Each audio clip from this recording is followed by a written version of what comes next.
Welcome to The Courage Effect. I'm Suzanne Weller, and this is a show about growth and unleashing what's possible. You will hear inspiring stories about what courage looks like, how we navigate what's getting in our way, and the opportunities that surface when we choose courage over comfort. Let's get started. Hello, everyone. It's Suzanne. I am so thrilled to have you at today's show. Today's show is somebody that I am very lucky to call a friend. And she is somebody that I knew of her work before I even knew her as a woman. And I'm sure that you have actually seen her work, and maybe you are not aware of that. And she is somebody who is a photographer. She has covered some of the most preeminent events in the world, sporting events in particular, such as the Olympics, the World Series, Super Bowl, NBA Finals, US Open, World Cup, Final Four, all of these things. And she is, just quite to say, like, she is a badass. She is somebody who is a bit of a hero of mine. I have so much respect for her, and I'm thrilled to have her here today. My guest today is Elsa. Elsa is known in the industry by first name only, and she has the distinct honor of being the first woman staff photographer at Getty Images. Famous for capturing defining moments, bringing her vision to collegiate and professional sporting events all over the world.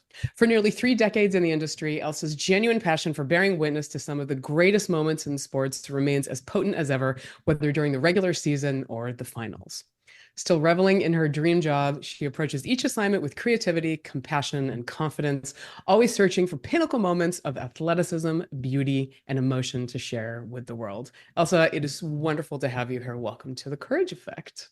Thanks for having me. It's honor is all mine. I was amazed when you asked me to talk to you today. So I'm excited. So thank you. Well, it's wonderful to shine a spotlight on you, somebody that is usually on the other side of the camera. And one of the things that I love about, your work is amazing. And I love hearing your story because you are a woman in a creative industry and in a male-dominated industry. So I would love for you to talk a little bit about finding photography, falling in love when you were in high school, and really having the courage to strike that path to do it professionally. So talk to us a little bit about that.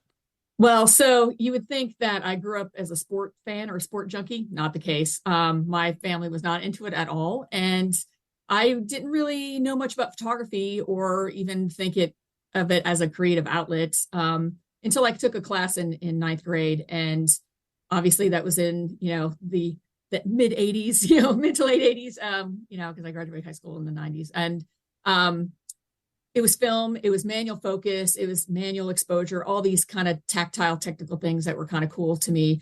And it turns out that the photography teacher was also the science teacher and also the yearbook advisor. And so he had asked some of us if we'd be interested in maybe shooting a football game. And I thought, what the heck, I didn't really know much about it or really care much about it until I shot my first game. And then I thought, okay, this is pretty interesting. And what I was fascinated as I went through high school was that my friends that or people that I became friends with were athletic and I was not. And so, that just wasn't my path. So it was a way for me to share that experience with them by covering their games. And what I loved about sport was it was always something different.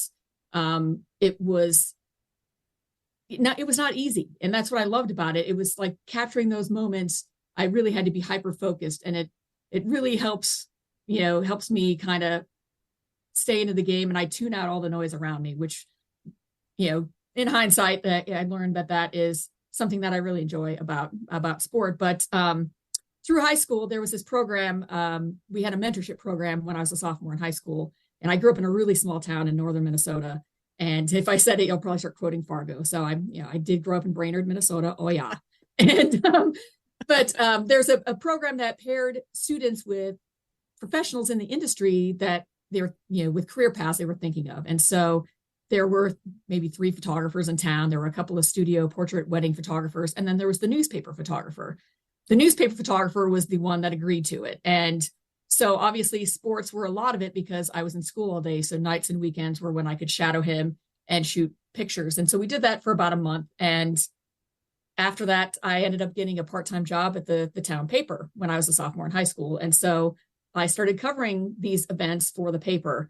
And I thought, yeah, that was really great. I didn't know that could be a bigger career job or a career opportunity, I guess, I thought that, well, if I don't need to go to college to do this, why would I, I should pick something else. So I picked an architecture major and I went to the University of Minnesota. And within the first semester, I was working for the athletic department. I was working for the Associated Press and freelancing for the papers around. And I was like, why am I trying to be something that I'm not clearly interested in? And so I switched majors, switched schools, went to the University of Missouri, and got into their school of journalism, and just kind of sprung from there. I always figured that I would work at a newspaper and do a mix of news, sports, portraits, whatever. And I didn't really think about specializing in sport until I got to college. And I did a few internships, and there was one internship in particular at a magazine that doesn't really exist anymore called The Sporting News. And I got to travel a little bit and shoot sport. And so I saw that this career path was possible. I saw Sports Illustrated photographers that I met along the way. I met photographers that worked for this company called All Sport, which was later bought by Getty Images. And I saw that this was possible. This is cool. This is the dream that I want to live. And I come back to school, and an older, or a fellow classmate of mine told me point blank that chicks can't shoot sports. And I was like, oh, really? Let me tell you, nothing motivates me more than spite. And so maybe I have built this career out of spite. I don't know, but I was just like, it was interesting to me that growing up in a small town in northern Minnesota, I wasn't given those sort of parameters that were put on girls and women, I think, in the 80s and the 90s. So I felt like I could do anything. And I pretty much went after whatever it is I wanted to do, whether it was play a musical instrument, whether it was, pursue photography, whatever it was. I just kind of chased my dreams and didn't look back. And it wasn't until I got to college where I started getting that resistance of like, no, this is not what women and girls are supposed to do.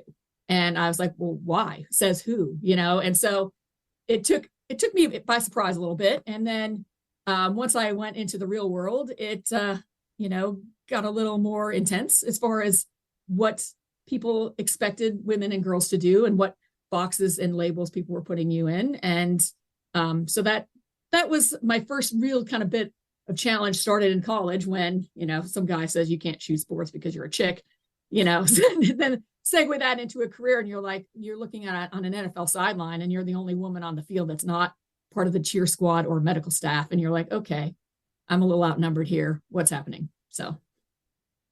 Such a great story. I mean, and I love the fact that you were like, that he said that to you and that you were just like, okay, bring it. Yes.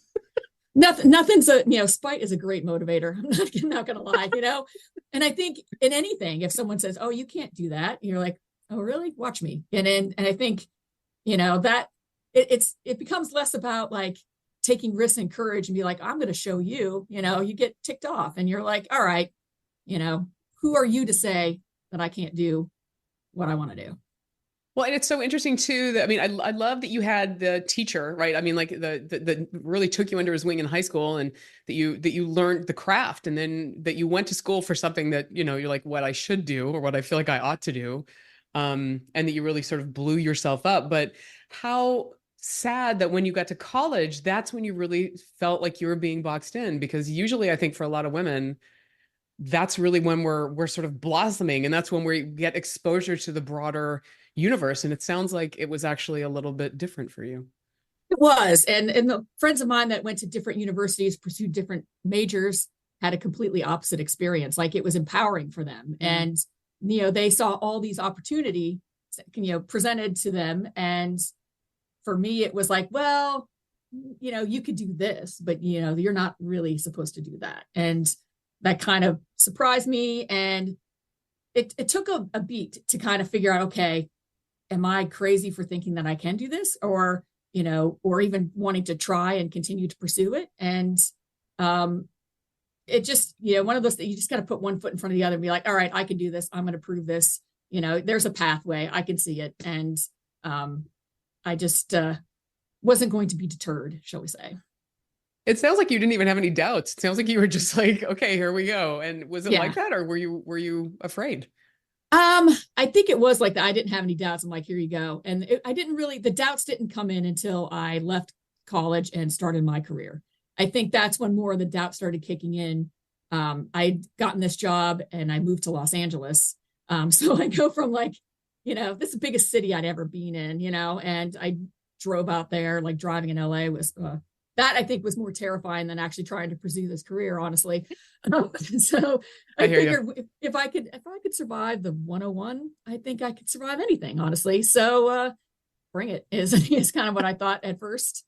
But it was kind of surprising the level of resistance that I encountered when I started this job. I got a little of it when I was an intern at the Sporting News. Like they sent me to the AFC Championship game in was it 90, 96, 95? Yeah. It was the Steelers Colts, and the Steelers won and went to Super Bowl to play Dallas that year. I'm trying to remember which one that was. That was kind of my first championship series or game, and it was in Pittsburgh. It was at the old Three River Stadium before they built the new place, and it was at the end of the match. They had the barricades up, they had the stage up, and they're passing the AFC Championship trophy to the head coach. And I had a pretty straight head-on sort of position, and next thing I knew, I was thrown to the ground, and some guy jumped in my spot. But as I was, like I had a ponytail, and he just like grabbed me by the ponytail, threw me to the ground, and said, "Move it, girly." And I'm just like, "What is happening here?" And so you find another place. It was a television, I think a network guy, because he had a pack. He wasn't cable like the typical television guys, and so not super proud of it, but I did unscrew his cable from his pack and threw it and ran. So I was 20. What do you deservedly so? Let me just say, yeah.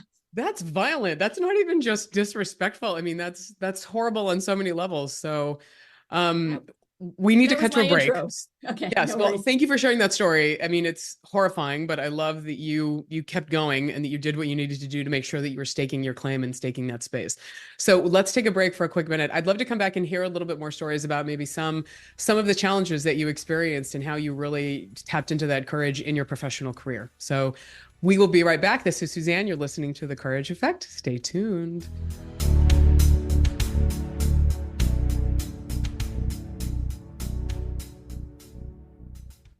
Hey everybody, it's Suzanne from The Courage Effect. As the seasons changed, I poked into my closet and discovered how stale my wardrobe had become. Everything felt boring and I wanted something different and fresh. I grabbed my laptop and remembered Armoire. Why not clothing rental? I could experiment with new styles from jeans to something fancy without spending a ton of money and buying clothes I would only wear a handful of times. Armoire makes clothing rental easy. Build the perfect seasonal wardrobe with brands that are unique, sustainably sourced, and owned by women. All you have to do is take the style quiz, select items from your personalized closet, and they will ship them straight to your door. Armoire allows me to indulge in high-quality designer clothing with no guilt. They promote sustainability with fewer items ending up in the donation bag and landfill, and no dry cleaning fees. Trust me, your cramped closet and the environment will thank you. If you're ready to have your dream closet delivered to your door, you must try Armoire. And right now, my listeners can give Armoire a try and get up to 50% off their first month. That's up to $125 off. Just visit armoire.style. That's ARMOIRE.style/The Courage Effect to get up to 50% off your first month and never worry about what to wear again. Try Armoire today.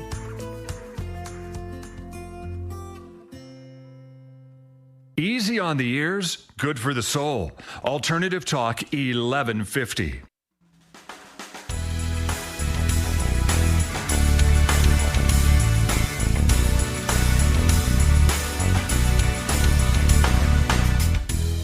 Welcome back to The Courage Effect. This is Suzanne Weller, and I'm here with my guest, Elsa, who is a sports photographer whose work you have undoubtedly seen online, TV, newspapers all over the world. Also, one of the things that has really blown me away about you is that you really are a survivor. And this is one of the things that, I mean, when we worked together, I saw that in you. And just the story that you told about somebody literally, yanking you by your ponytail to get your position at a game, which is just horrifying to me. But there are obviously a lot of forces that you're dealing with on a daily basis. You're really making sure that, you've got that gumption, you've got whatever you need to get the shot and to do your work effectively, especially in an industry where you have not necessarily been the norm. So talk to us a little bit about that. Talk to us about starting in that industry and maybe some of the challenges that you experienced outside of just outright horrible things happening to you at games. Well, I think, you can speak to any woman that is in a professional setting of any kind, any career path, and you run up against a different set of rules that are meant exclusively for you on what you can and can't do. And certainly when you're working in a sports venue, if there's not a lot of women around, and you become an easy target with other photographers, with security staff, because they feel like, oh, well, you're less than I am, so I can target you. I can take my aggressions out on you. And so a way that I combated that in kind of the early age was I would kind of shrink myself and try and make myself less visible. And so by that I meant, I wouldn't, not that I dressed really flashy anyway, but I certainly kind of channeled my inner 14-year-old skater, I guess, and was gray hoodies, jeans, just very, I didn't wear a lot of makeup anyway, but certainly wasn't doing any of that while I was working. Sneakers, just try to be as fly on the wall as possible. So if no one saw me, then no one would bother me. And that was a way of protecting myself from some kind of, harassment, I guess. And whether it was, from other photographers or other media members or just, support staff. It's one of those things is like, when you stick out, you're easy to pick on. And so I was trying to blend in as much as I could, just so I could do my job. And that seemed to work for a good bit of my time. But it gets exhausting and it's stressful when you feel like you can't be yourself.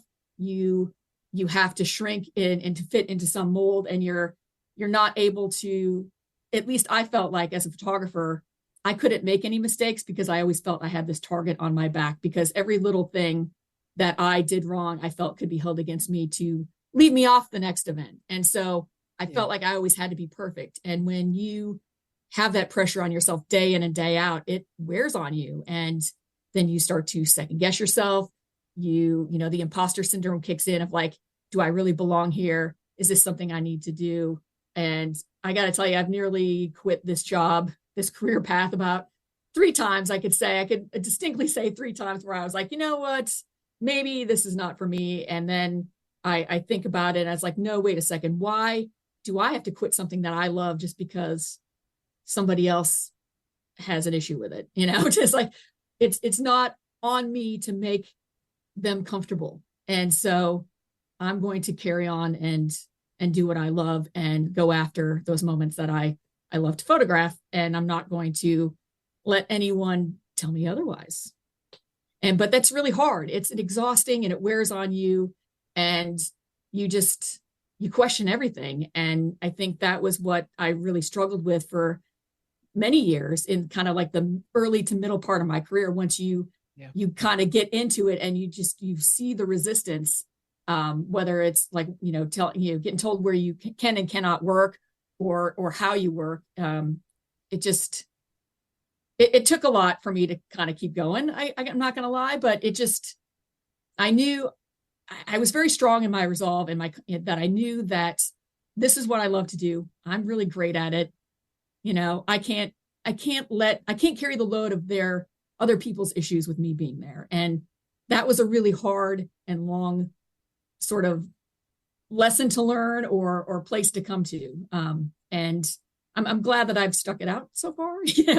I feel like so am I. Finally, so are we. So's the world. But I'm finally getting into a place where I feel like, I can actually do my job now. After 27 years of doing this job, now I feel like, okay, now I can do what I'm supposed to do instead of having to fight for everything, because it's exhausting when everything is a fight. Yeah, completely. Well, and one of the things too is that I know that, you've said that the older you get, the less nonsense you're willing to put up with. But I wonder for you, when you went through that, when the imposter syndrome was creeping in, and for you to basically, start to step away from that and not carry the load of other people's expectations or whatever that was, what were the things that helped you to do that? Well, I think certainly a lot of our conversations helped me out. And 3 years ago when we started working together, at least on trying to figure out, okay, how can I shift my mindset to not let that negative talk creep in. And it used to be a defense mechanism. And that's, I think it's a lot for a lot of people. It's like, okay, I'm going to hurt me before you can hurt me. So then, I'll be fine. And that only works for so long. And I think it's easier if you just look at it as like, I just need to keep going and just put one foot in front of the other. It's too daunting when you're looking at like the big picture and you see, okay, I want to do this big thing. I don't know how to get there. Well, the way you get there is one small step at a time. And you just kind of build on, every little problem that you solve, you learn something. And when you learn from that, you just keep building and you keep growing up. And I think then when it gets to those bigger choices that you have to make, it's easier because she's like, well, I've already made all these really hard ones and I've survived fine. So I'm just going to carry on and keep going. But you have to have the confidence in yourself that you can do the task at hand, whether it's, a career path or if it's, making some other hard decisions, I guess. I think confidence and courage are linked a bit, at least for me. I think having that confidence to know that you have the ability to do what you want to do and what you love is going to give you that courage to carry on. I love that. Well, and you're emanating how much you love your work. Yeah. Yes, it is. I mean, it is kind of a dream job. And I mean, I get a front row seat to some of the biggest moments in sport history. Like, who doesn't love that? It's pretty cool, but it's also a lot of responsibility. Like, if I can't just like sit there, at the World Series and in a photo pit, just like, oh, wow, that was a cool moment. I need to capture it. So, but I think it's, and building on that and like, okay, it's not only about getting the game defining moments, but also the quieter ones too. And so for me, I'm always looking around at every aspect of whatever match I'm covering. And just what I love about it is every day is something different, even though I could, let's say, have 5 baseball games in a row at the same stadium. Well, the play is different. The weather's different. Everything's different. And so that keeps me engaged, and I think sometimes I'll do a challenge to myself, like, well, I'm only going to shoot with this lens today. Let's see what happens, and try and push myself to do things that I haven't really done before. So that's great. Yeah.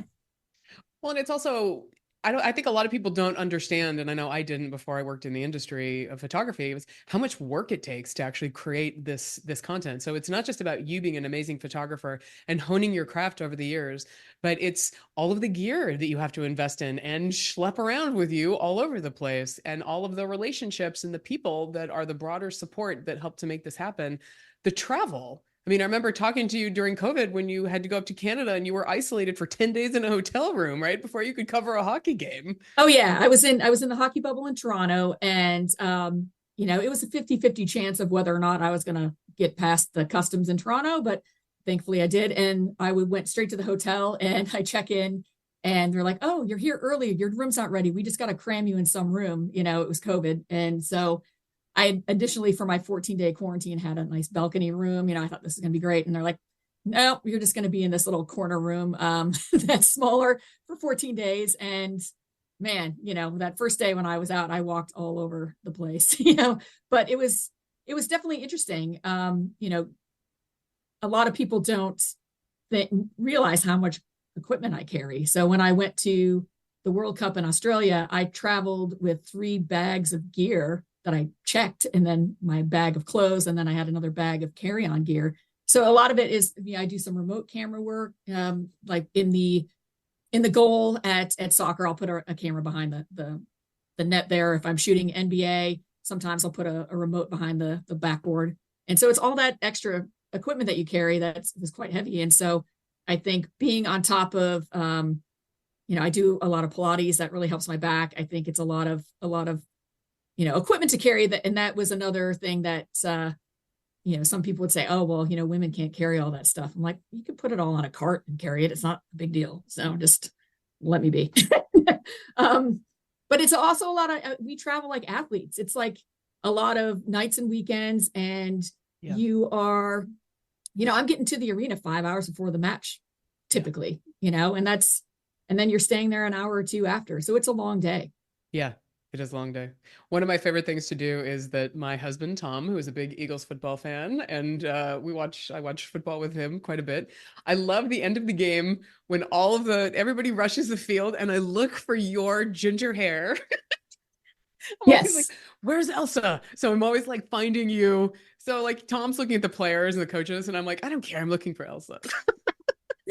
That's what my friends did too. And then I started when I used to live in Boston. I, shot a lot of games in New England. And when I was there, certainly the Patriots were in a better position than they are now. But I'd wear like it's a bright pink hat. So then, my friends could see me on TV. And so it was No kind of more hoodies. obnoxious. But yeah, it's just like, okay, I can wear my gray jacket, but I'm wearing a bright colored hat so you can find me pretty easily. And even like at the Super Bowl, I get texts, like, I see you. Yeah, there you are. So it's kind of fun, actually. It's a good where's Elsa instead of where's Waldo, that my friends play when they're watching big games on television. Yes. Well, I love that you have really, anchored in your courage over time. I know that it has been challenged, but I'm so glad that you have blazed your own trail and that you continue to. And you also are doing that with other women too. You are very much an advocate. You're supporting, women in sports photography, which I follow on Instagram, which is awesome. But you are, I know, doing presentations at Getty Images for the women that work there. You're very much about the larger lift. So women supporting women. So I also want to recognize you for that. Oh, thank you. Yeah. I think it's, the thing is like, if you break down a barrier and you are able to break through a door, leave that door open and bring more with you. It's kind of like how I've always felt. And yes. I think there are so few of us in the sport industry, but it is getting a lot better. I mean, there are a lot of women team photographers now that there weren't even 10 years ago. And it's really great to see. I work here in New York, and the Jets have at least 3 women on their staff, maybe more, but there's 3 that I see regularly. And so it's really cool to think that when I started, 27 years ago, because my work anniversary at Getty Images is November 11th. And to think like, me being the only woman on staff for about 10 years at this company versus now when you go to a game and it's not 50-50, but we're getting close. I think, I feel like there's bigger numbers now, and especially in bigger markets like New York, Los Angeles, Chicago, there are a lot more women that are doing sport, and it's really tremendous. So Elsa, thank you so much for being here. I know your website, elsagarrison.com. It will be on the Courage Effect website for people to get in touch with you if they'd want. Thank you for asking why not. Thank you for continuing to blaze the trail. Thank you for encouraging all of us to keep going. It's wonderful to have you in the world. It's wonderful to have you in my life. So thank you for being here. Thank you for having me. And you're going to make me cry because it's wonderful for having you in my life. I mean, I think, my lasting advice would be is to, I just keep your strength about you and keep your courage up and carry on. Beautiful. Thank you, Elsa. Thank you, everybody, for listening. Stay courageous.